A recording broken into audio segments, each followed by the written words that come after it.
Menindaklanjuti instruksi Kapolri Jenderal Listio Sigit Prabowo terkait memastikan ketersediaan minyak goreng untuk masyarakat baik di pasar tradisional maupun pasar modern. Kapolda Gorontalo Irjen Pol Dr. Ahmad Wiyagus SIK MSI meninjau secara langsung stok ketersediaan dan harga minyak goreng di PT Citra Langgeng Mitra Sukses Kota Gorontalo, Rabu, 23 Maret 2022. Dalam peninjauannya, Kapolda Gorontalo didampingi Kapolres Gorontalo Kota AKBP Suka Irawanto SIK MSI yang disambut langsung oleh Direktur PT Citra Langgeng.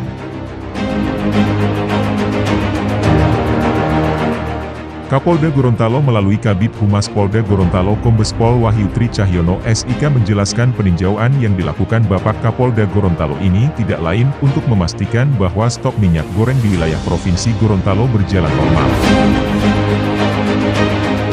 Untuk Gorontalo sendiri berdasarkan peninjauan di lokasi gudang distributor stok minyak goreng masih aman dan lancar.